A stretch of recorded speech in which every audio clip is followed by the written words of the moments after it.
Hi friends, మీకు నచ్చినట్లయితే కనుక ఈ వీడియోని లైక్ చేయండి, షేర్ చేయండి అండ్ సబ్స్క్రైబ్ మై ఛానల్. ఈరోజు వచ్చేసి పఫ్ అనేది నేను ఫ్రంట్ పెట్టేసి ఇట్ ఈస్ షార్ట్కట్లో షార్ట్ టైంలో ఉండాలి అంటే పఫ్ పెట్టేసేసి ఇక్కడ ఒక వేణి పెట్టేసుకుని నార్మల్ హెయిర్ స్టైల్ పెట్టేశాను. ఇక్కడ ఇది డమ్మీ అనేది విరిగిపోయింది, సో నేను హ్యాండ్ మూమెంట్తోనే చూపిస్తున్నాను.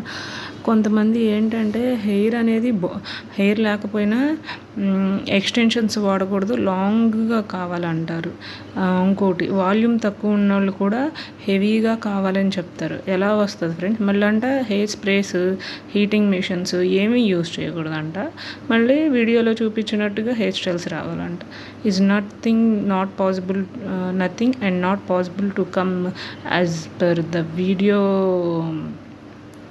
పరంగా రాదు కంపల్సరీగా మీరు అనుకున్నట్లుగా.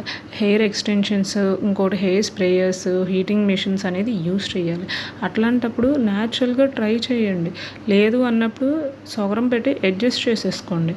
అంతేగాని వెళ్ళి బ్యూటీ పార్లర్ని ముందుగానే నాకు హెయిర్ ఇట్లా రావట్లేదు, మీ తప్పు అని వాళ్ళని బ్లేమ్ చేయమండి. వాళ్ళు నేర్చుకుంటారు. Okay, please suggest this follow this step. Thank you.